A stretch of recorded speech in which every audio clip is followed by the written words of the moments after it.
Hey everyone, how's it going? Jason here. It is Monday evening.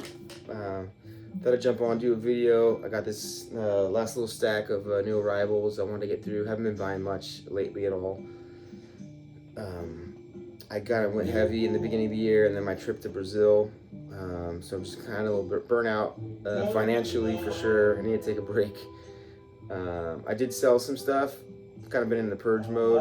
Probably sold a couple hundred records of my like classic rock and like kind of the, I'd say mediocre jazz, like all good stuff, but kind of cheaper stuff.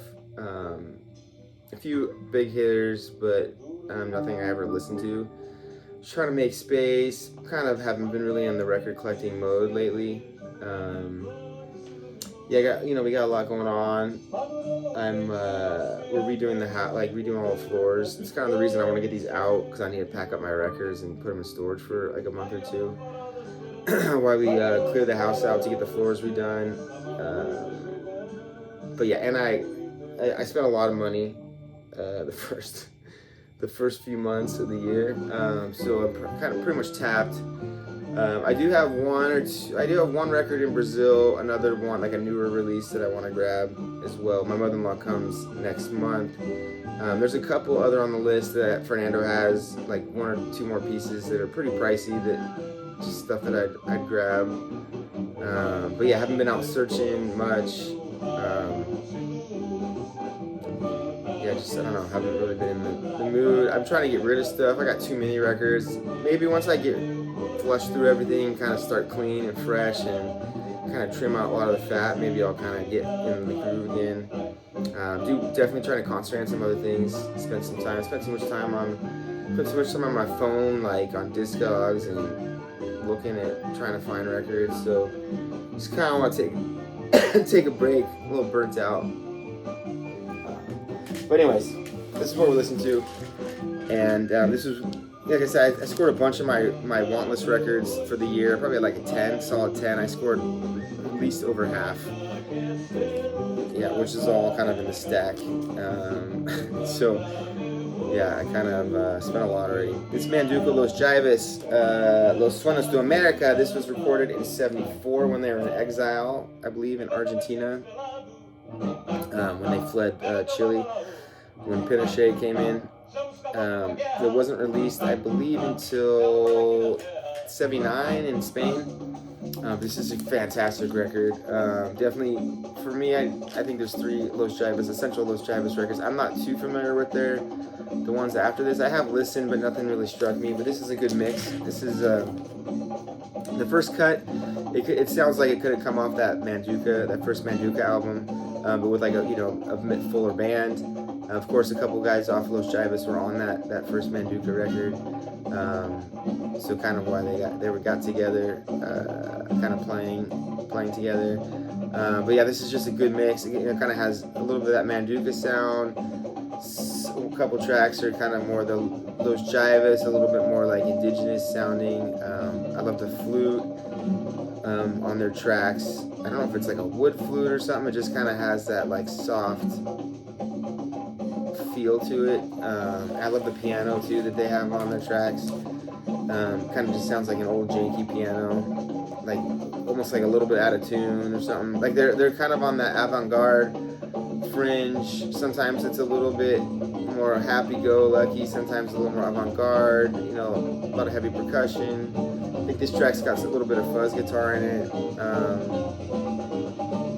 I love these guys. This is a fantastic record. I had this one on the want list for a while. One I should have bought a long time ago when it was much cheaper and it was a little more widely available. There's usually a copy or two for sale, but they're always pretty pricey, and I definitely did not get a discount on these. None of these records I were cheap. These were all either got probably around medium or kind of had to pay up for them. But most of these are super, super clean.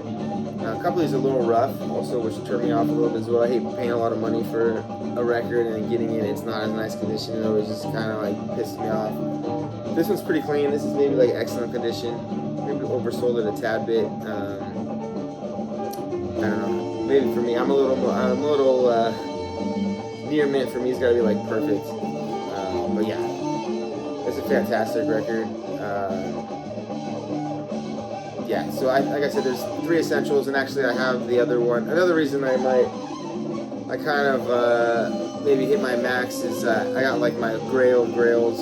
I spent so much money on it, but it never pops up for sale. I'll show that one. I don't know if I'm gonna spin it actually, because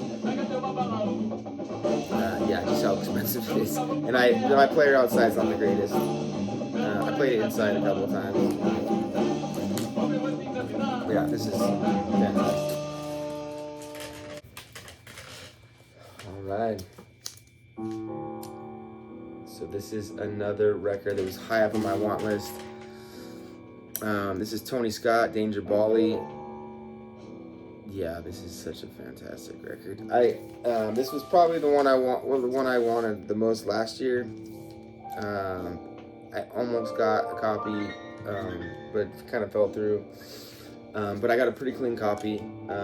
This is on the Saba Jazz Meets World label. This is the original pressing. Pretty clean copy, as I said.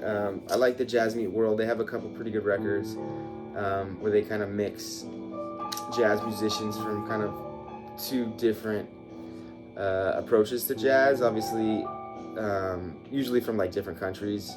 So obviously, Tony Scott is an American, but he was, I think he lived in Europe for quite some time. I have that Swedish record he did, which is really good. I can't remember the name of it. Or I think it was pressed in Sweden. It had some Swedish players on it. And then he had African Bird, which I don't know where he recorded that one, but that one's amazing. But yeah, for me, this is probably my favorite Tony Scott record. Yeah, but it's got this nice Eastern tinge to it. The playing on here is amazing with the guys from Bali. I don't know what else they've done on here, or what else they've put out. But yeah, the series, I don't think they don't have that many records, the Jazz Meets World. I think there's maybe like 10 records. It might even be less, but there's, definitely like 2 or 3 that are really worth grabbing. I think I have another one I'm gonna show. There's one more for sure I want to get. And there's a couple of the other ones that are not too bad either, but they're just kind of pricey. They're not like crazy expensive. This is probably one of the ones that is more on the higher end. But yeah, I love this record. Tony Scott. Let's see what else.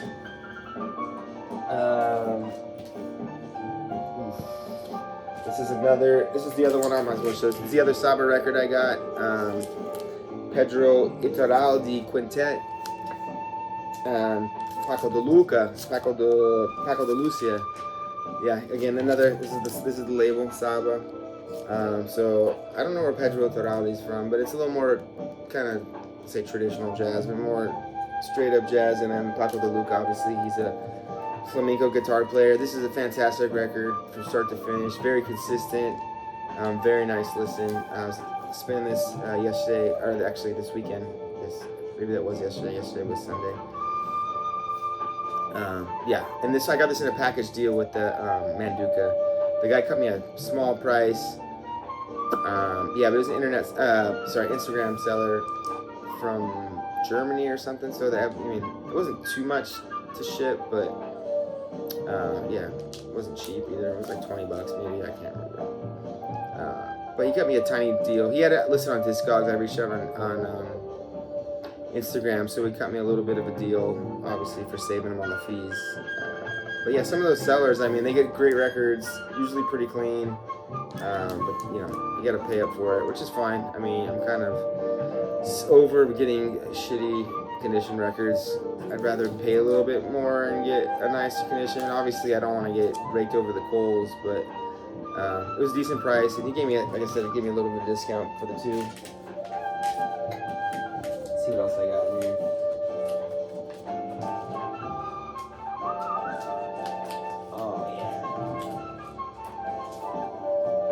This is an interesting one, Sound Advice. I got this on Whatnot. This is like Southern California, like Christian record. It's kind of like a boogie record. A bunch of like, I don't know, from Camarillo, if you know where Camarillo is. some like a bunch of white dudes, white and girls. So not like super funky or anything, but it's got a little bit of that jazz boogie. It's got some really good moments. If I ever, there's some good sampleable stuff on here. Not that I sample, but I'm probably gonna hold on to it just because how rare it is, and it's a decent listen. Like I said, there's some good parts. There's some stuff. That's not my huge big sounds that kind of like that boogie, but still interesting record. It's a rare piece. And let's see what else I got here. Oof.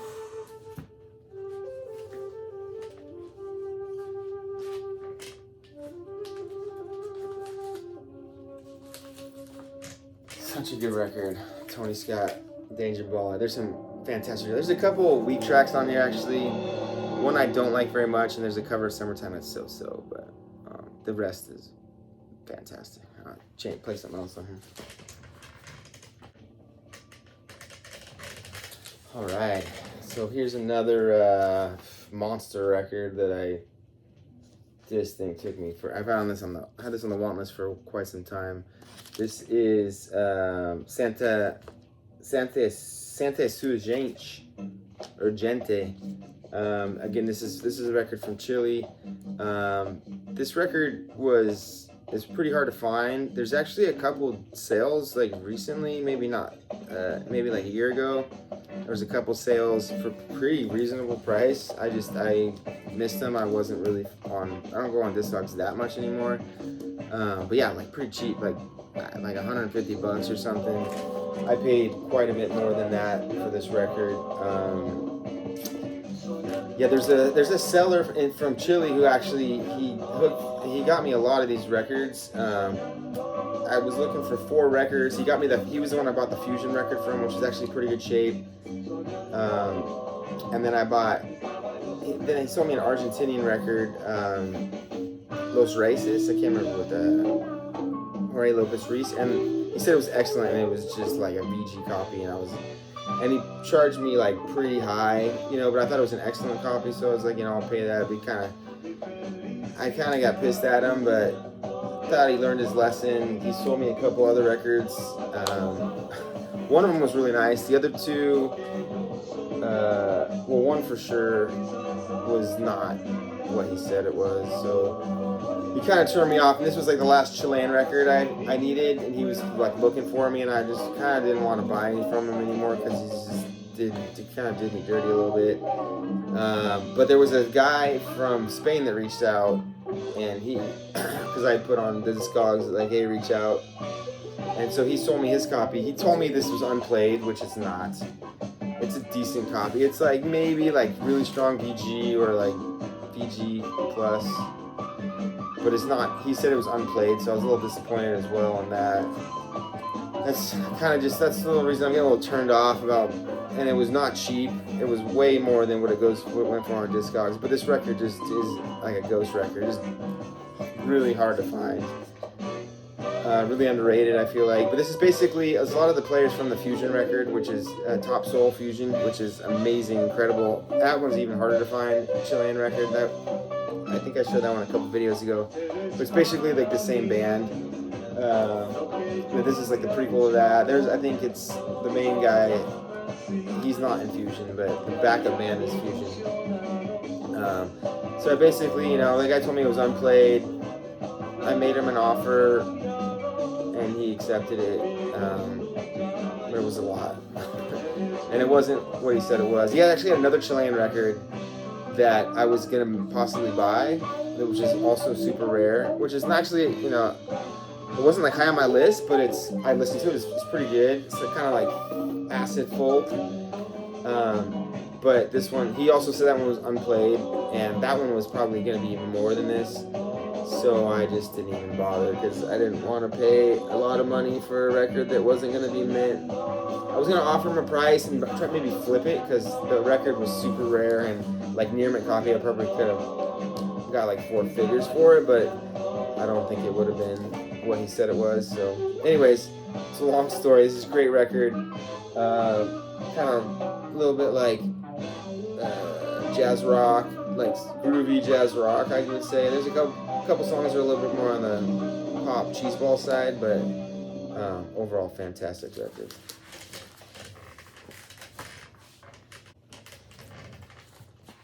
All right. So this record also from Chile.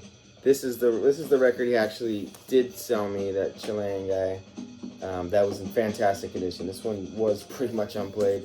I paid a lot for this one as well. This is another record that it's pretty hard to find. Again, there has been some Discog sales I kind of missed out on. But it's kind of a cool cover. It's like, I don't know what you call it. Where it kind of makes you think it looks different, I guess.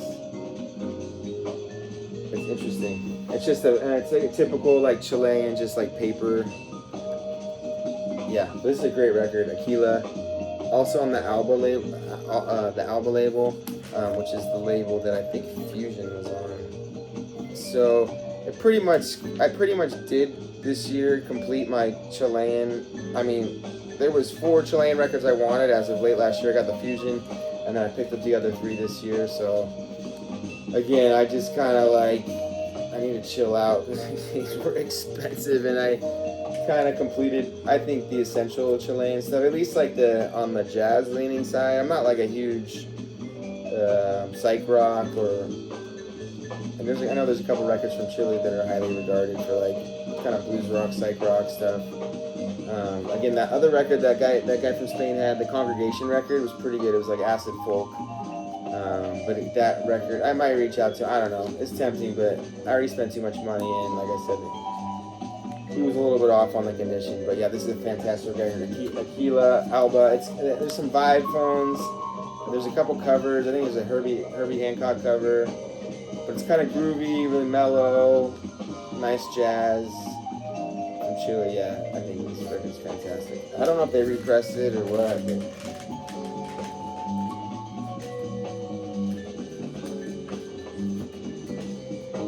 so this is the record. This is my grail of grails. Another reason why I'm kind of maybe calling it quits for a while. I paid a lot of money for this thing.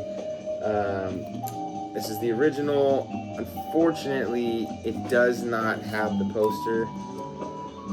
So I will kind of keep a lookout, I guess. This is probably like I don't want to say it's my favorite record of all time, but this is definitely my grail of grails. I've been looking for this record for a long time. This is Private Press, Los Jives' first album. I think they pressed 500 of these.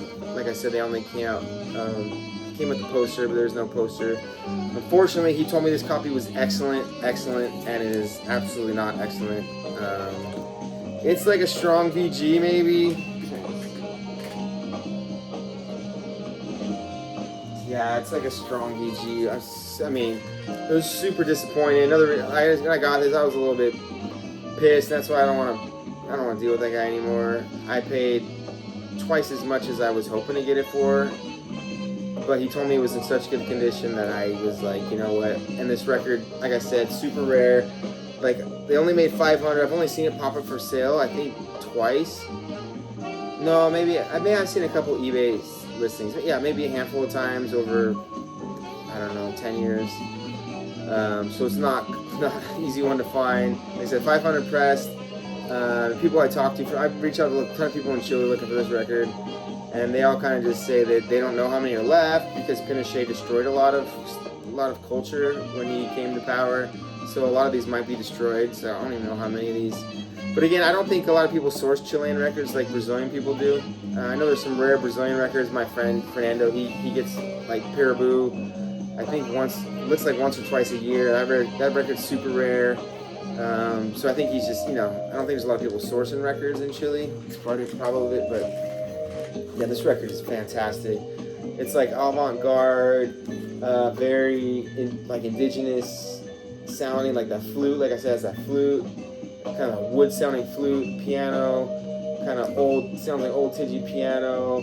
It's like very Latin, like chanting, kind of, it's like heavy percussion, and there's some parts, yeah, like kind of total psychedelic, there's a little bit of fuzz, but kind of just weird avant stuff on it, I don't know. But some of the stuff's a little bit more palatable. There's a couple of like really tracks that I could like throw on as like DJing or something. It's freaking amazing. Can't believe I have a copy at least. Not the best, unfortunately. I might keep my eyes peeled for another copy. I don't know. Change the record.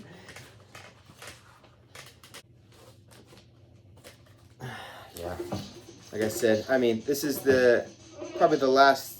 This kind of wraps up my Chilean collecting, I think. Definitely, so I got all the Los Drives, all the Chilean, so I completed a lot of stuff, spent a lot of money. I would say if this was in excellent condition and it had the poster, it would definitely be the cornerstone of my collection. It's still probably one of the most rare records of my collection, I would say. It's a nice piece to have. It's a piece of history, I think. It's definitely my favorite Chilean record of all time. The 5 essentials: this Los Travis, the Manduca, the Aquila Fusion, and the Santa Sua Change for me. Those are the 5. So yeah, my grail of grails. This is what we're listening to now. This is a record I've wanted for quite a while. This is Criollo. This is a Brazilian record. No Areia. I had a chance to buy this a couple times. I think the first one that sold on Discogs was sealed. And that was back in like 16 or 17. It was like the guy wanted like 50 for it. I wanted a little bit less, and he ended up, I don't know if he pulled it off or he sold it, but yeah, this is probably the last Brazilian contemporary record I've been wanting for quite some time. It's produced by Kudamin, which I love Kudamin. I have a couple of his albums. Anything Kudamin produces is incredible. Criollo is kind of like it's like a hip hop, but very loose Brazilian hip hop guy. But this, like I said, there's Afrobeat on this. There's like reggae. There's like definitely some like more kind of like, I want to call it like jazzy hip hop record. Yeah, super good. Only thing is, like, I did buy this from a seller, I think in New York. I think it was Human Head. They did say it was the Brazilian pressing, but it doesn't match what's on Discogs. I can't find what pressing this is on Discogs. So I've held off for the original. I thought the original was white, but I think this is the Czech Republic. I'm not sure. It's the Czech Republic pressing, or they both came out in 2011. But the Czech Republic listing is the same. I don't know. They're both white, but this one's black, and I don't know what pressing it is. It's not the Stearns pressing, which is the English one that came after. So whatever. I just kind of, like I said, just I don't know what pressing was when I expected. Again, just gave me a bad feeling, but it might be the original. I have no idea. But I love this record. So stoked to finally get that. The last couple, just a classic. I don't know. I found this good deal on Discogs. It's probably my favorite Pearl Jam record. It's probably the cheapest one. Definitely of the three first ones. I think I got paid $50 for like a near-mint copy with the, I don't know if it was a booklet or what. I can't remember, but not much to say about Vitology. It's probably my favorite Pearl Jam record. Like I said, I see Eddie Vedder pretty much every year. He plays Better Man every single time on a festival down the street from my house. But yeah, great record. And last but not least, this is a record I just got, Organic Pulse Ensemble, 49 of 500. I don't know, man. I almost have all this guy's records, and I'm always like, oh, I don't need any more of his stuff. They all kind of sound similar, but he always gets on these cool he always gets on these cool labels with like interesting prints, and just got suckered in and bought another one. His stuff does go up in value. Not that it matters that much, but he put out like 2 records last year, 2 records the year before. I think this is his first this year. Maybe it's his second. I don't know. I just keep buying. But he keeps put on these. He's from Sweden. One-man band. He plays every instrument. Records himself. Gustav. I can't remember his last name. His music's definitely awesome. But again, it's like every record sort of sounds the same. So I probably don't need to. I don't know. If I play this or play one of the others, I can't really even tell the difference. They're all great, but just not much diversity in the music. But still awesome. I'm not complaining. If you don't have any of his stuff, this is definitely highly recommend listening to it. But I think this might be like the 6th of the one I have, and I wouldn't pick one over the other. That would sound great. But anyways, that's it for me. Hope you're all doing well. I don't know when I'm gonna do another video. Like I said, I've kind of been turned off a little bit, but yeah, I'm sure at some point I'll get back into it. Anyways, take care. Peace.